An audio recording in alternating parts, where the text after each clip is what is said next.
Hi, my name is Brad Taylor, and I just finished my freshman year at RHS. I've been a part of District 196 schools now for 10 years, and I'm going to give you a glimpse today of what's actually going on inside these schools. Despite the board's attempt to deny it, District 196 schools are quickly becoming a place where promoting activism is actually more important than promoting education. I'll take you back to my first day at RHS this fall. The principal came out and gave us a heartfelt speech about equality and standing together. He began to list countless races, such as Latino, Asian, expressing how much they matter and how important they are. But never once did he mention a race or identity that reflects me, or half the kids that were in the class. Now, members of the board, I know you haven't been to school in a while, and I know none of you, or most of you, don't have any kids left in the school district. But you must admit how uncomfortable it will be to be characterized just by your skin color on the first day of school and be thought that you were wrong just because of your skin color. So I will never forget the look one of my friends gave me from across the room as we were sitting there listening to this blatant bias being expressed in the so-called equity statement by the leader of our school. To be clear, I don't need you to tell me that I matter, but hearing the condolences given to other races and leaving just one race out, inevitably you'll start to feel like you've done something wrong. And in our principal's attempt to unify us, he instead created unwarranted boundaries and barriers between his students, pitting us against each other based on characteristics that we can't control. In another separate instance, I was told that writing "All Lives Matter" on the whiteboard was political and could be seen as offensive. When I questioned the teacher after class, she told me that she didn't have an answer and she just had to erase it, and it was quickly erased. There are political signs all over RHS about specific races that matter, specific sexual orientations that matter, and specific perspectives that matter. But when I questioned the RHS administration about how these signs were political, they told me that they were supporting human rights. So when I questioned why the equity statement couldn't represent all students, they told me that to even ask that question was outlandish and offensive. And when I asked why that was, they told me, quote, "Whites have a pretty good situation right now," unquote.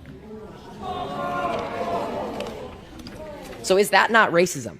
Disregarding my question merely because of the color of my skin?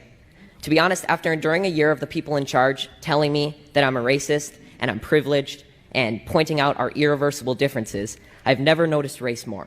And it's becoming the first thing I notice when I meet someone, which has never before been the case. RHS administration confidently told me that RHS students and staff are happy with their equity statement. But from my experience in talking with other students, this is not the case. I know many kids who disagree with their teachers, but they're too scared to stand up because they're worried that their grades will be docked and their learning experience will be affected. My honors government teacher, I'm not going to say his name, but he's mentioned that Democrats care more about all people while Republicans only care about themselves. And he's also inferred to us that socialism is better than democracy. He even had a statue. He had a statue of a socialist leader in his classroom.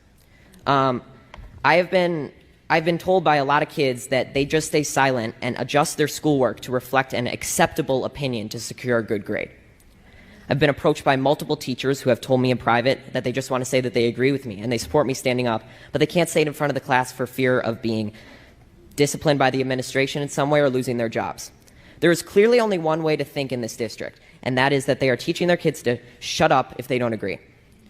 Now, members of the board, I want you to take a good look at yourselves in the mirror tonight and ask, are you really standing up for the equality of all people, or are you just pushing a damaging political ideology on our students?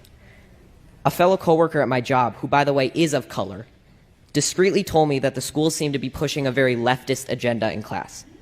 This proved that not everyone is happy with your school, and not everyone who isn't happy is white. Now, due to all these instances I've mentioned and many more that I can't fit in this 5-minute speech, I have decided to leave this district and continue school on a private Christian school online.